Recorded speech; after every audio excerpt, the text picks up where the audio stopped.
নমস্কার, ভদ্রসর study class চ্যানেলে তোমাদের স্বাগতম।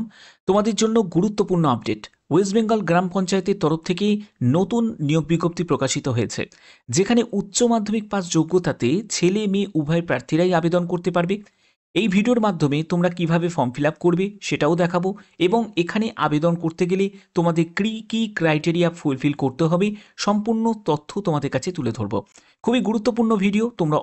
তোমরা কোন গ্রাম পঞ্চায়েত এরিয়া থেকে বিলং করছো অবশ্যই তোমাদের গ্রাম পঞ্চায়েতের নাম উল্লেখ করবে কমেন্টে। আর যারা মিউনিসিপ্যালিটি এরিয়া থেকে বিলং করছো তারা অবশ্যই তোমাদের মিউনিসিপ্যালিটি এরিয়ার নাম উল্লেখ করবে কমেন্টে। খুবই গুরুত্বপূর্ণ ভিডিও। এরকমই গুরুত্বপূর্ণ আপডেট পাওয়ার জন্য অবশ্যই চ্যানেলটাকে সাবস্ক্রাইব করে রাখবে, বেল আইকনটাকে অল করে রাখবে। তো চলো ভিডিওটা শুরু করছি।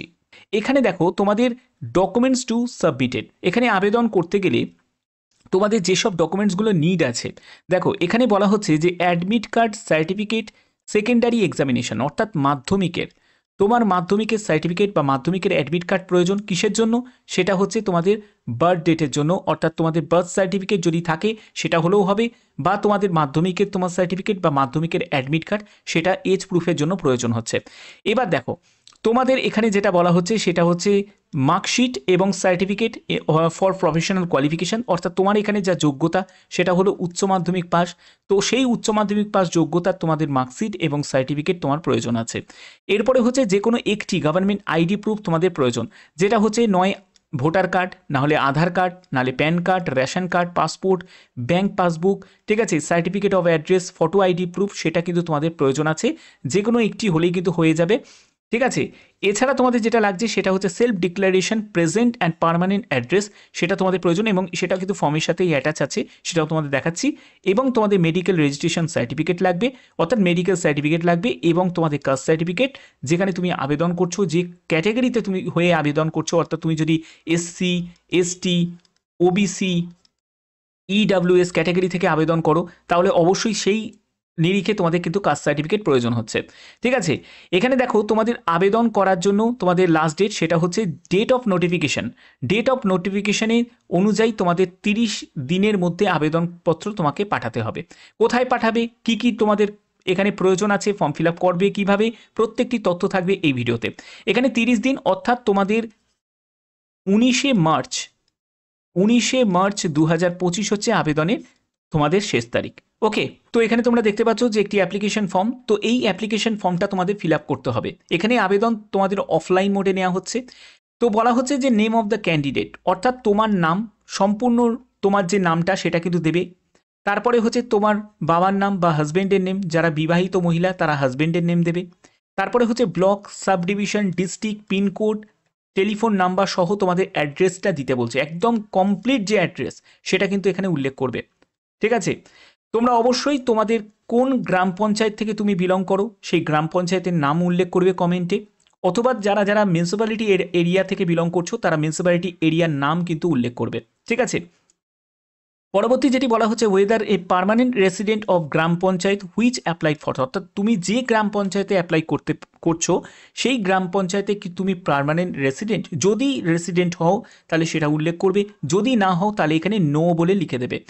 একটা কথা তোমাদের বলে রাখি, তুমি যে গ্রাম পঞ্চায়েত থেকেই বিলং করো না কেন, এখানে কিন্তু যে কোনো রাজ্য, যে কোনো জেলা থেকে তোমরা কিন্তু অ্যাপ্লাই করতে পারবে, এবং তোমাদের যে গ্রাম পঞ্চায়েত তুমি সিলেক্ট করবে সেই গ্রাম পঞ্চায়েতেই কিন্তু তোমাদের পোস্টিং হবে, ঠিক আছে, ক্লিয়ার।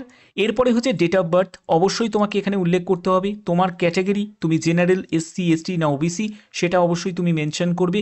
তারপরে ন্যাশনালিটি, এখানে তোমাকে ইন্ডিয়ান লিখে দিতে হবে। এরপরে সেক্স, মেল না ফিমেল সেটা তুমি মেনশন করবে, যদি মেল হও তো মেল, আর না হলে যদি ফিমেল হও তাহলে এখানে ফিমেল বলে লিখে দেবে, ওকে। এর পরবর্তী হচ্ছে তোমাদের এডুকেশন কোয়ালিফিকেশন, আমি আগেই ক্লিয়ার করেছি উচ্চ মাধ্যমিক যোগ্যতা হচ্ছে এখানে মিনিমাম যোগ্যতা। তোমার যদি হায়ার কোয়ালিফিকেশন থাকে, মানে ডিপ্লোমা থাকে, গ্র্যাজুয়েশন বা পোস্ট গ্র্যাজুয়েশন, সেটাও তুমি মেনশন করতে পারো। কোন ইয়ারে তুমি পাস করেছো উচ্চ মাধ্যমিক, কত পার্সেন্ট নাম্বার তুমি পেয়েছো, এবং কোন ডিভিশন বা ক্লাস বা গ্রেডে তোমার নাম্বার আছে, এবং তোমার যদি কোনো রিমার্কস থাকে, কোনো অ্যাওয়ার্ড বা কিছু থাকে, তাহলে সেটা কিন্তু তুমি ওখানে মেনশন করতে পারো, আদারওয়াইজ এই জায়গাটা ফাঁকাও রাখতে পারো। এর পরবর্তী হচ্ছে তোমার যদি কোনো অভিজ্ঞতা থাকে সেটা তুমি মেনশন করতে পারো, যদি না থাকে ছেড়ে দেবে। তুমি যদি কোনো গভর্নমেন্ট সার্ভিস যদি করে থাকো তাহলে সেটার জন্য ইয়েস করবে, যদি না থাকে তাহলে তুমি নো করে দেবে। এগুলো হয়ে যাওয়ার পরে এরপরে দেখো তোমাদের কী কী ডকুমেন্টস এখানে অ্যাটাচ করতে হবে, ভালো করে বুঝে নাও। এখানে প্রথমত তোমার লাগছে সেলফ অ্যাড্রেস এনভেলপ লাগছে, অর্থাৎ একটি খাম কিন্তু সঙ্গে তোমাকে দিতে হচ্ছে, যেটা পোস্টেজ স্ট্যাম্প একটা সহ একটা খাম তোমাকে সঙ্গে অ্যাটাচ করতে হবে। এরপরে হচ্ছে তোমাদের attested copy of proof of age, মানে ডেট অফ বার্থের সার্টিফিকেট হতে পারে, বা 10th অ্যাডমিট কার্ড হতে পারে, বা 10th সার্টিফিকেট হতে পারে, যেখানে তোমাদের বার্থ ডেট মেনশন আছে, ঠিক আছে? তো সেইটা কিন্তু তোমাদের প্রয়োজন। এর পরবর্তী হচ্ছে তোমার মার্কশিট, সার্টিফিকেট, এডুকেশন কোয়ালিফিকেশান, তোমার যাবতীয় যা এডুকেশন যোগ্যতা, শিক্ষাগত যোগ্যতা আছে তার মার্কশিটও লাগবে, সার্টিফিকেটও কিন্তু লাগবে। এরপরে হচ্ছে কাস্ট সার্টিফিকেট, সেটাও কিন্তু প্রয়োজন হচ্ছে, তুমি যে কাস্ট থেকে বিলং করছো সেই কাস্টের সার্টিফিকেট লাগছে। এর পরবর্তী হচ্ছে এনি 3, আচ্ছা একটি হলে হবে না, যে কোনো 3টে কিন্তু তোমাদের লাগবে। দেখো, voter card, Aadhaar card, PAN card, ration card, passport, bank passbook মধ্যে যে কোনো 3টি তোমার প্রয়োজন এইখানে অ্যাটাচ করতে হবে, যে কোনো 3টি। এরপরে হচ্ছে self declaration present and permanent address, সেটা প্রয়োজন হচ্ছে, এবং তোমাদের মেডিকেল রেজিস্ট্রেশন সার্টিফিকেট সেটাও কিন্তু তোমাদের প্রয়োজন হচ্ছে। এই সবগুলো কিন্তু তোমাকে অ্যাটাচ করতে হবে।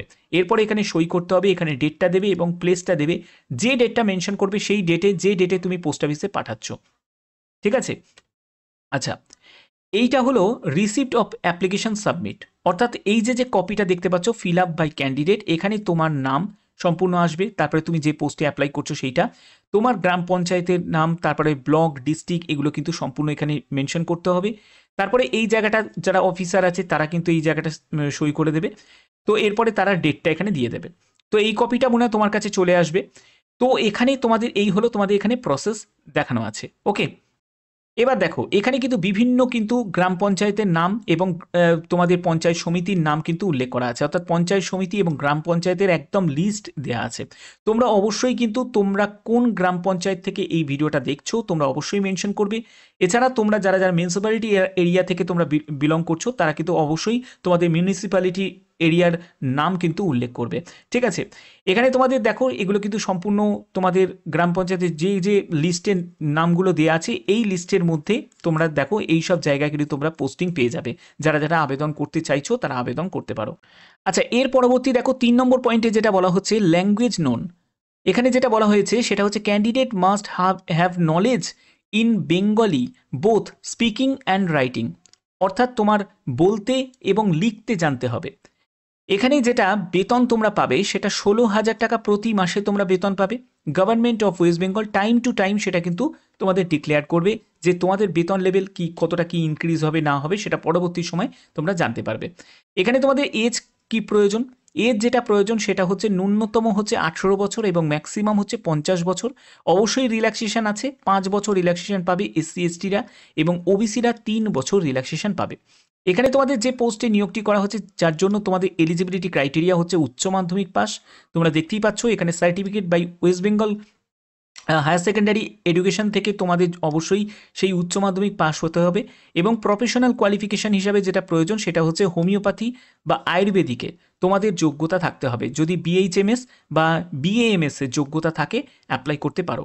এর পরবর্তী যে পোস্টটি সেটি হচ্ছে ন্যাশনাল হেলথ মিশন এনএচএম এর তরফ থেকে, যেখানেও কিন্তু এডুকেশন কোয়ালিফিকেশান হচ্ছে উচ্চ মাধ্যমিক, এবং প্রফেশনাল কোয়ালিফিকেশান তুমি যদি এমডি বিএইচএমএস বা ডিএইচএমএস বা ডিএমএস যদি করে থাকো তাহলে অ্যাপ্লাই করতে পারো, ঠিক আছে? তো এখানে ভারতীয় নাগরিক প্রত্যেকে আবেদন করতে পারে, দেখতেই পাচ্ছ ভারতীয় নাগরিক প্রত্যেকে আবেদন করতে পারো। এখানেই দেখো তোমাদের টোটাল যে শূন্যপদগুলো কিন্তু এখানে দেওয়া আছে, এখানে 52টি, তারপরে এখানে 5টি, এখানে 2টি, সম্পূর্ণ কিন্তু কন্ট্রাকচুয়াল ভিত্তিতে এই নিয়োগটি করা হচ্ছে। ভারতীয় নাগরিক প্রত্যেকে আবেদন করতে পারো। তোমাদের এখানে কিন্তু গ্রাম পঞ্চায়েতের যে লিস্টগুলো দেওয়া আছে অবশ্যই সেটাকে ভালো করে চেক আউট করে নেবে, ঠিক আছে? যারা যারা আবেদন করতে চাইছো তারা অবশ্যই কিন্তু আবেদন করতে পারো।